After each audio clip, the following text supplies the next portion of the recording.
Hi everyone, welcome to my channel Bibbity Bobbity Books. My name is Ellie and this is going to be my reading vlog for The Return of the King by J.R.R. Tolkien.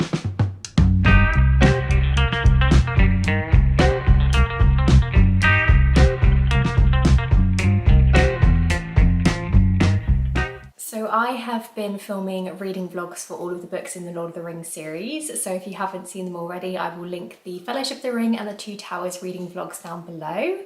And yeah, I've been slowly working my way through this series and I've been really enjoying it, and it's been really fun filming these vlogs. They will be filled with spoilers just because it's hard to talk about these books without going into spoilers, and if I'm going to do a vlog style video it makes sense to kind of talk about the things that are happening in the books. So do be warned, there will be spoilers in here, so if you haven't read this book or this series before or seen the movies you might want to click off this video and come back, but hopefully that won't be too much of an issue because I feel like this is a pretty well-known story at this point.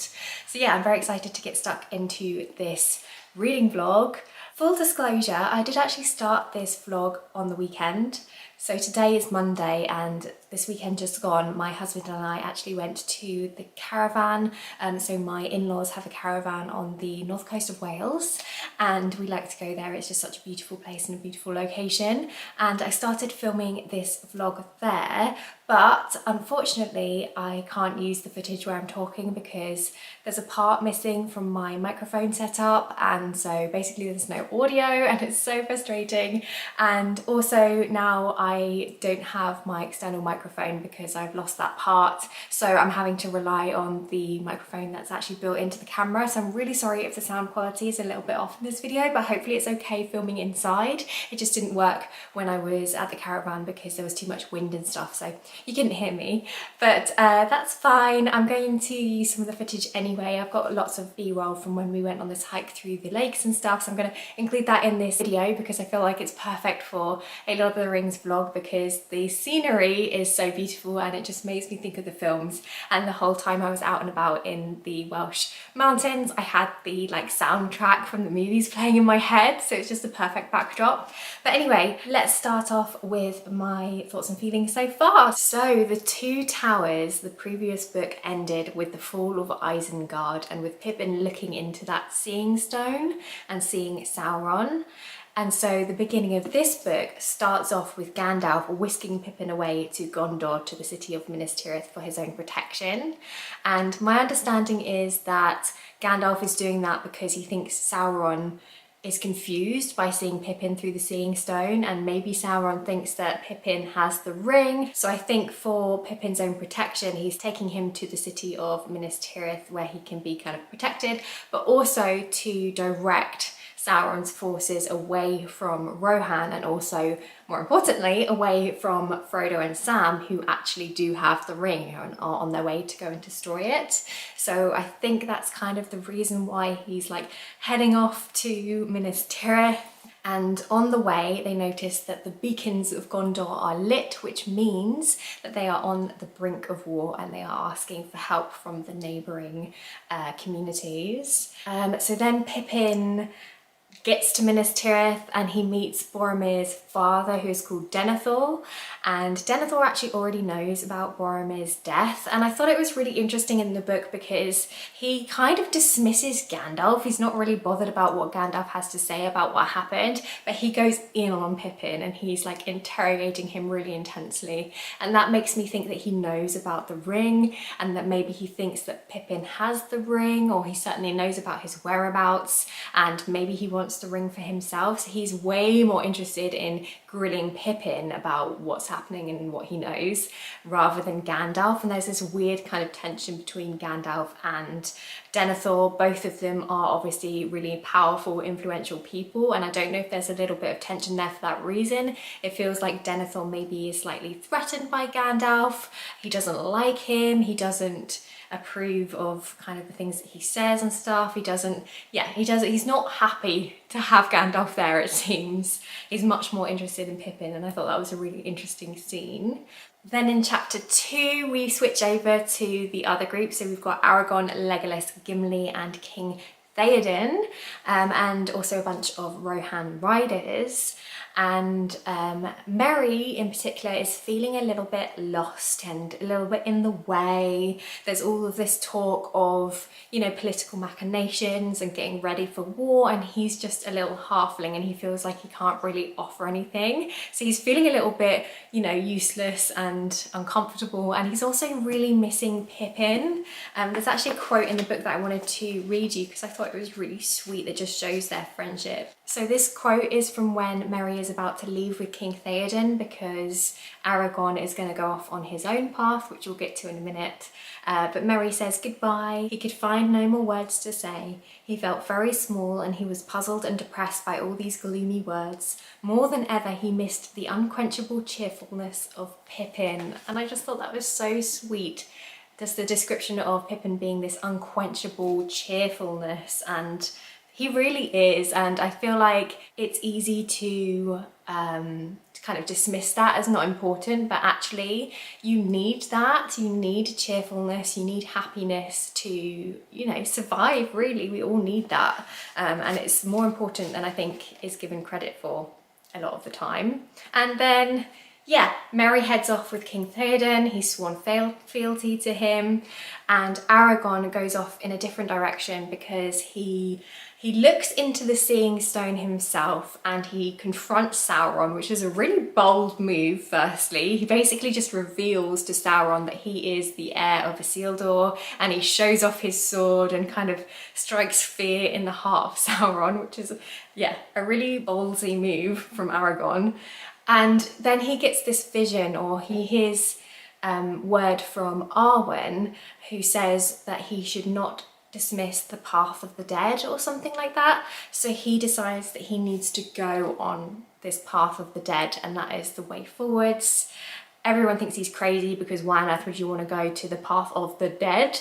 But he feels like it is his calling, and it's really cool because the path of the dead is basically this place where all of these unrested souls live. So it's these souls of these soldiers who have died, but they are betrayers. So these soldiers previously refused to fight Sauron, and so once the big war ended in the past, Isildur was mad at them and basically placed a curse on them and made them magically swear fealty to him, and basically the idea being that they have to rise up and fight against Sauron once more when they are called to aid, and it's only then that their souls will be put to rest. So Aragorn, being the heir of Isildur, decides to go to the path of the dead to try and find these souls, these dead soldiers, and convince them to fight once more against the enemy. Then we move on to chapter 3, and I'm not gonna lie, this chapter felt a little bit slow for me. There was a lot of military sort of preparation going on, with Theoden basically agreeing to send an army of his Rohan riders to Gondor, and he says that Merry should stay behind because he would basically slow them up, because he's a halfling, he's smaller, he can only ride on a pony, and he's not going to be able to keep up with the riders of Rohan, who are in a rush to go and to aid Gondor in their time of need. And Merry is mad about it. He's upset. He wants to join in. He doesn't just want to be left on the sidelines. And then of course we have this young soldier who appears, who agrees to take Merry with them. And yeah, they call themselves Dernhelm, but it's definitely Arwen who offers to carry Merry. So she obviously wants to fight herself as well. So she dresses up in the armor, she hides her hair, and she goes into battle with Merry. And I love that. And I love that she can really sympathize with Merry because she is in a very similar situation herself, being that she does not want to just sit on the sidelines. She wants to get in on the action. She feels like it's very unfair that she is dismissed as a woman. And there were some great quotes from her as well, which I will read to you. So Arwen confronts Aragorn, who has told her that he is going to go down the path of the dead, which she thinks is a suicide mission, and she's trying to convince him to reconsider and is saying it would be such a waste, we need you here, don't go off on this ridiculous mission to the path of the dead. And Aragorn is saying, no, this is something that I need to do. So she is saying, well, if you're gonna go, take me with you, I want to be there and I want to help. And Arwen is getting really, really frustrated. And she says, all your words are but to say you are a woman and your part is in the house. But when the men have died in battle and honour, you have leave to be burned in the house, for the men will need it no more. But I am of the house of Eorl, and not a serving woman. I can ride and wield blade, and I do not fear either pain or death. And then Aragorn says, what do you fear, lady? And she says, a cage, to stay behind bars, until use and old age accept them, and all chance of doing great deeds is gone beyond recall or desire. And I just love that quote. She is obviously such a fierce woman. She feels like it's such an injustice that she has to stay behind. She is skilled.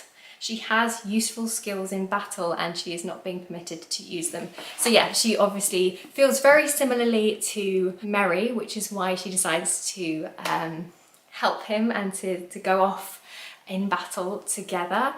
And then we have chapter 4, and in this chapter we're back at Minas Tirith, and Faramir arrives, and he is being chased by the Nazgul, who are just awful, and Gandalf rides out to go and greet him. He creates this big beam of light to make the Nazgul vanish and to chase them away, and so Faramir comes in. He meets his father, and we have lots of awkward encounters with Faramir and Denethor, who is obviously really horrible, to be honest. He makes it very clear that he wishes that it was Faramir and not Boromir that died, and that he's really disappointed in Faramir. And he basically sends Faramir away on this perilous mission to try and bolster the river crossing. And it's really sad because it's quite obvious that it is a bit of a reckless mission that probably won't go down well, and it's really sad. So on page 817, Faramir says, since you are robbed of Boromir, I will go and do what I can in his stead if you command it. And then Denethor says, I do so. And then Faramir says, then farewell, but if I should return, think better of me. Oh, it's just so heartbreaking. And then the last thing that Gandalf says to Faramir before he heads off on this mission is, do not throw your life away rashly or in bitterness. You will be needed here for other things than war. Your father loves you, Faramir, and will remember it ere the end. Farewell. And that just breaks my heart because poor Faramir, oh, such a tragic way for him to go off. And as you can imagine, the mission that Faramir goes off on doesn't end well. Lots of his people die, and Faramir's body is found and carried back into Minas Tirith.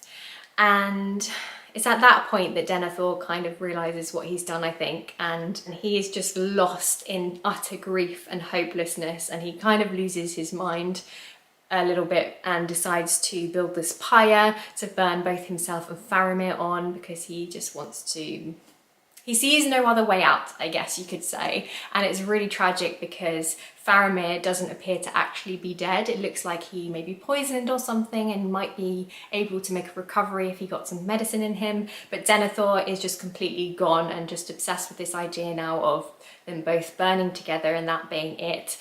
So that's really, really tragic.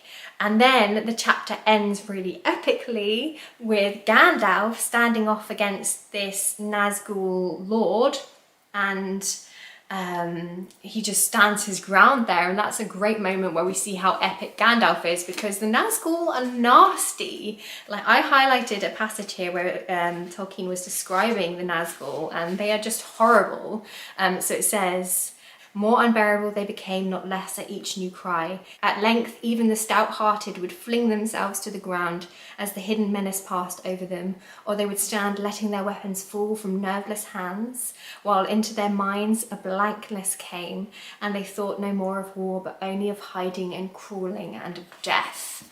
Like, the Nazgul are awful. So the fact that Gandalf was able to stand his ground against the Nazgul Lord, the Lord of the Nazgul, just shows how badass he is. So that was really cool. And then of course the chapter ends with the Riders of Rohan arriving just in the nick of time.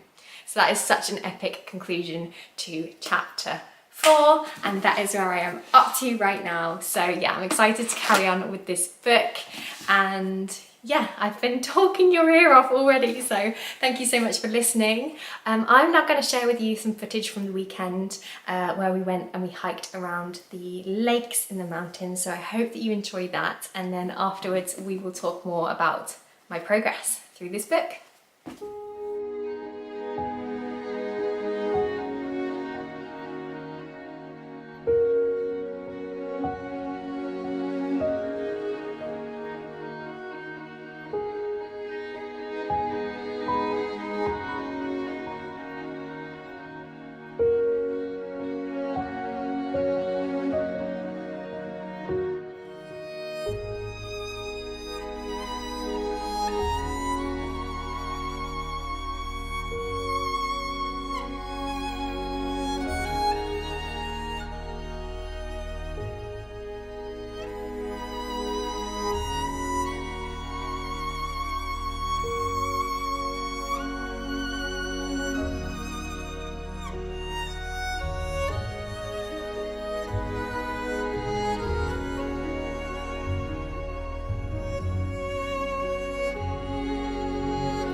Hades has chosen now to come and sit on my lap.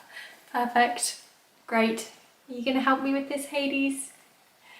Hey everyone, it is quite a bit later. I know I'm sitting in the same place, but you're just going to have to trust me that it's a lot later than when I last gave you an update. But yeah, I hope you enjoyed the footage of the clips from when we went away and we went into the mountains. It was honestly so beautiful, and we picked the perfect weekend for it because the weather was so sunny and gorgeous. So yeah, we had such a lovely hike and just a lovely little breakaway.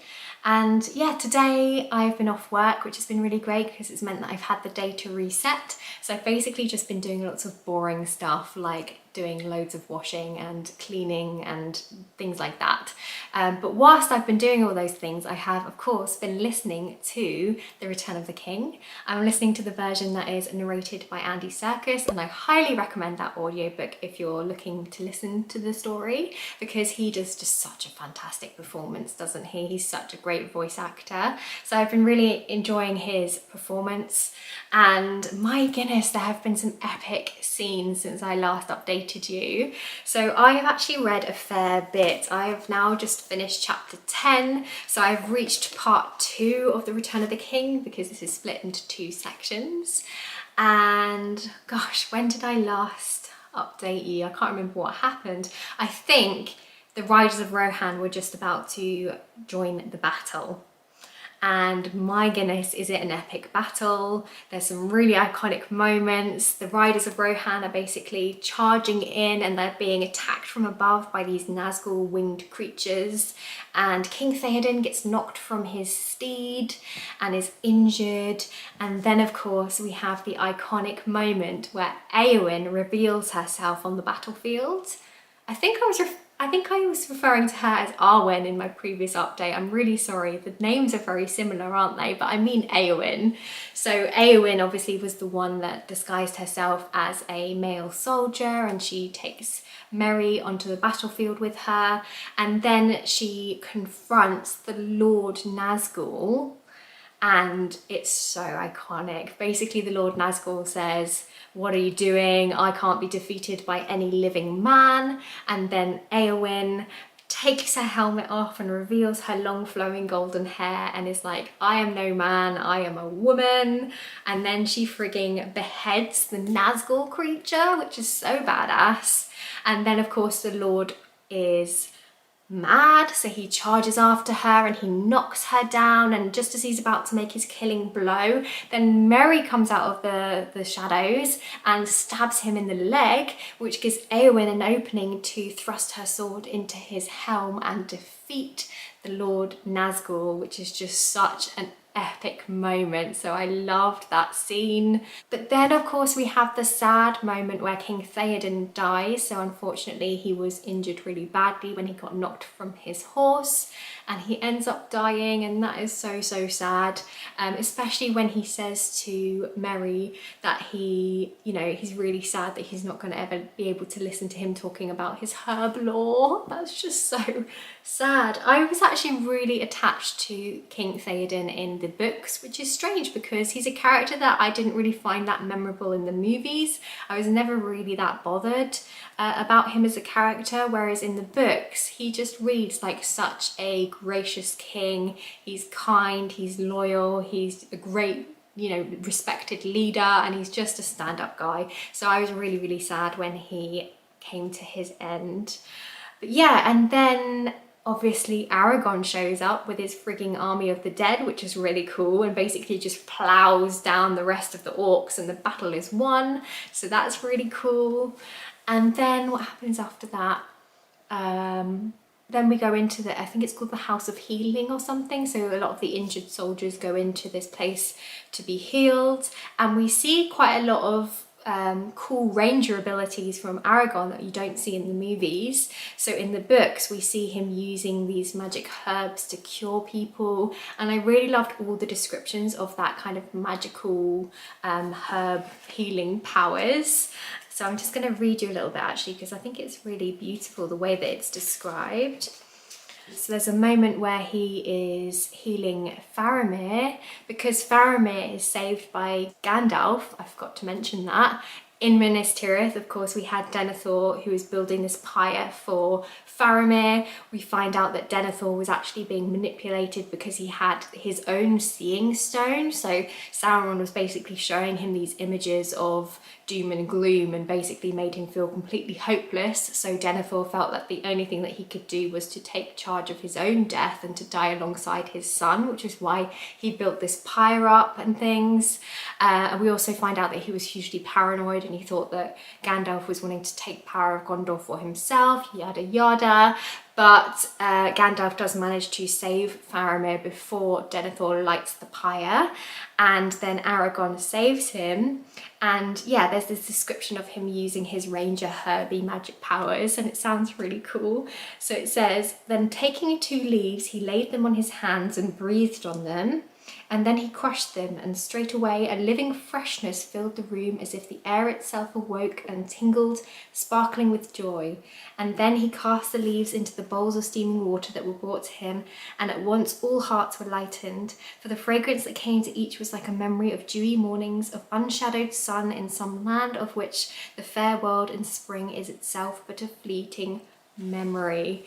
Isn't that so beautiful? And it's such a contrast to the dim, dark gloom of what we've been experiencing. And you know, there's been so much hopelessness, and literally while this battle had been going on, the sun had become obscured, so everything was gloomy and dark.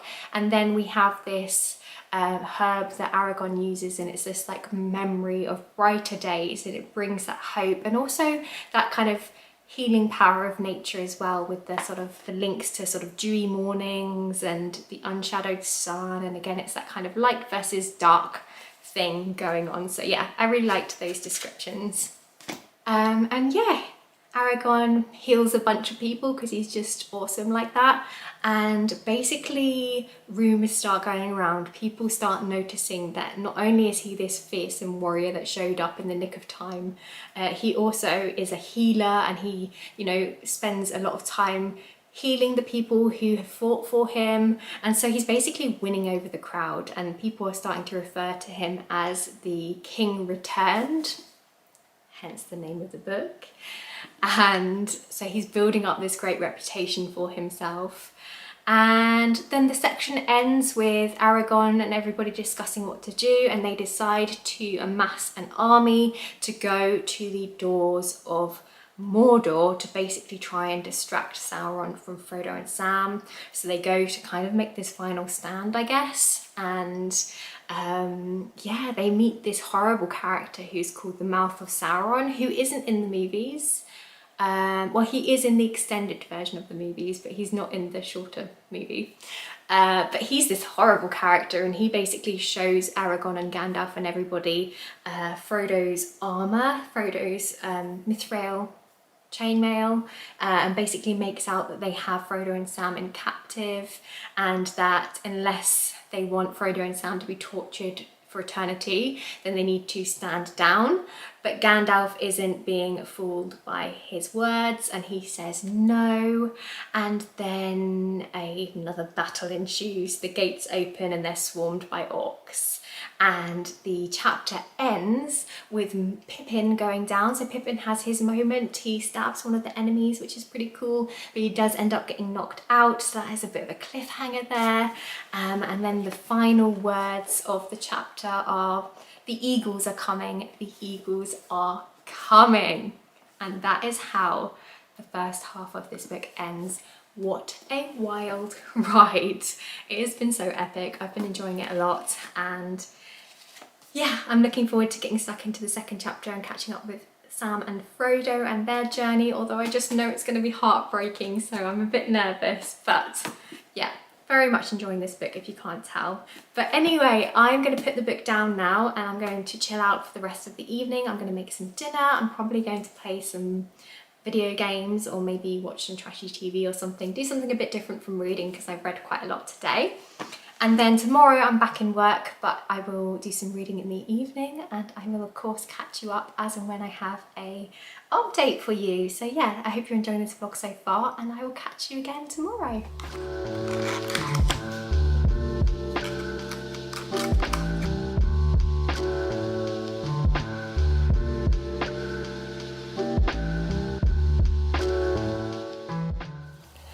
Hey everyone, so it's been a few days since I last updated you, and I've come outside for a bit of a walk.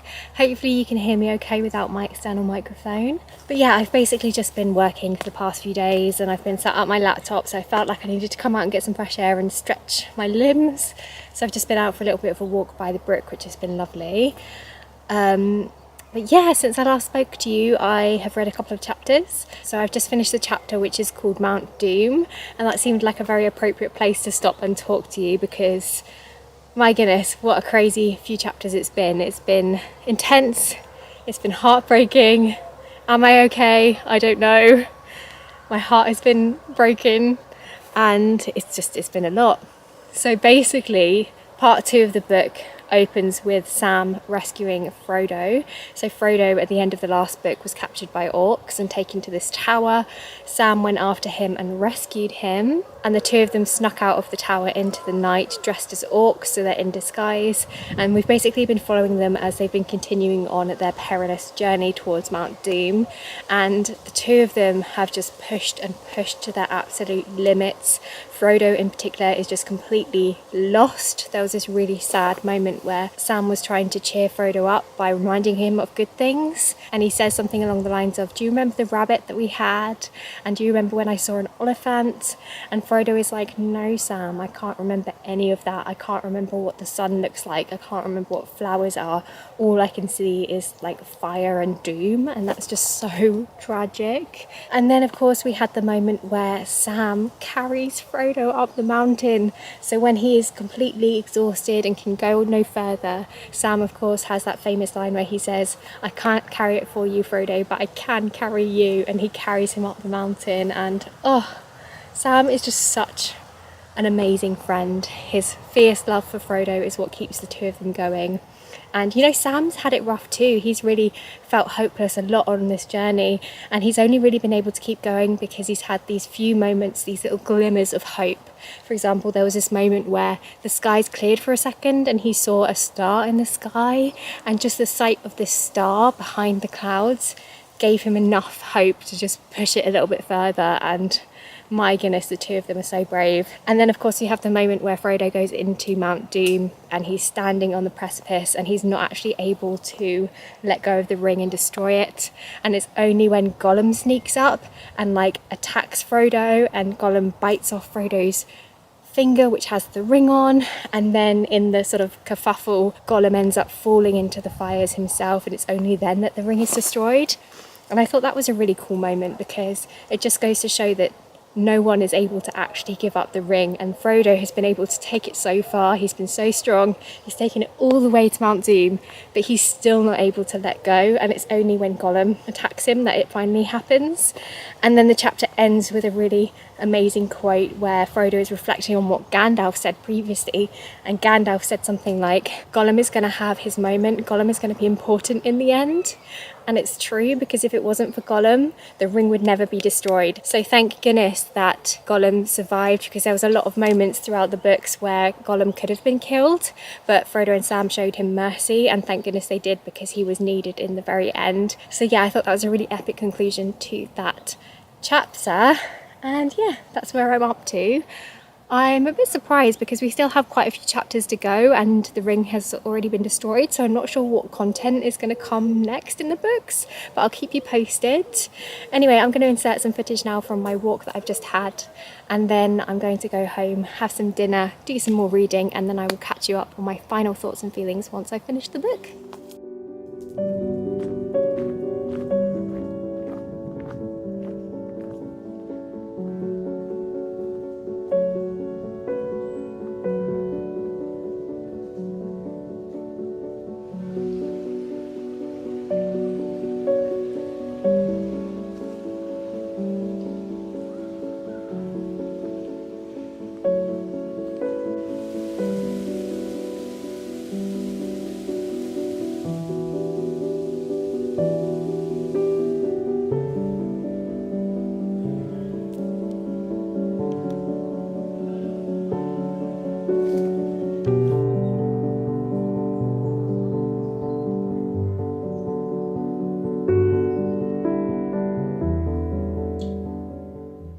So I have finished the book.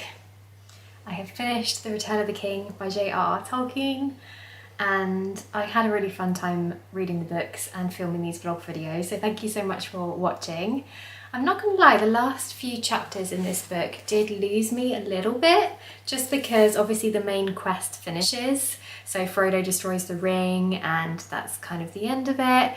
And then because we didn't have that tension anymore, I kind of just, my mind drifted as I was listening to the audiobook and I just wasn't as like invested in the story. But it was nice. It had a very happy ending. J.R.R. Tolkien basically spent the last few chapters tying everything together with a nice neat bow and giving everybody their happy endings. So there was lots of weddings. Aragorn marries Arwen. Eowyn marries Faramir because she decides that she's over her insta-love situation with Aragorn and now loves Faramir, so they get married and live happily ever after. Sam marries Rose, who is his like sweetheart that he left in the Shire, and they have a child together, so that's really happy.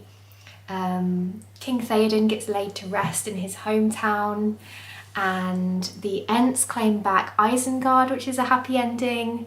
And I think my favourite thing that happened was that Gimli got to show Legolas his glittering caves. So he promised to show Legolas his like caves, his dwarven caves, and he kept his promise, and Legolas is actually really impressed by the beauty of the caves, so I just love that. I love their friendship in these books, so that was great.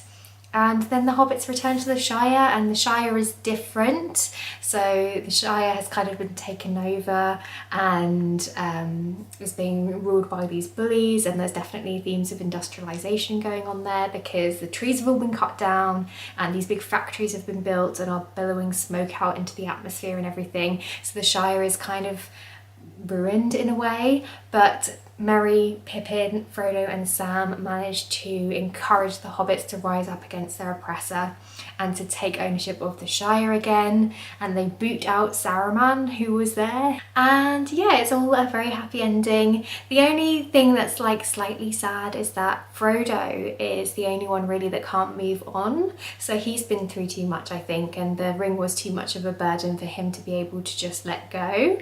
So it's something that he, you know, he's not felt right the whole time that he's been there, and so at the very end he decides to go off with the elves and to leave this realm and to go off with the elves. So that's quite a bittersweet ending because obviously it's sad that he's leaving his friends, but at the same time it's kind of the best thing for him, and it's the only way that he can really move forwards because he can't return to his old life in the Shire. He just can't, not after everything that he's been through. So yeah, it has a little bit of a bittersweet ending there, but yeah, that was the end basically. And then there's a big old appendix filled with more information about the history and all of that about the world, which I have skipped, but that's something that maybe I'll go and dip into at a later date. But I think, yeah, I'm happy with finishing the story and I'm so pleased to have read these books. I hope you've enjoyed listening to me rambling on about them. Let me know if there's any other books or series that you'd like me to read and do these like reading vlogs for, if you're a fan of the longer format of video, because that would be really helpful. And yeah, don't forget to like this video if you did like it, subscribe if you haven't already, and I guess I'll see you next time with another video. Bye!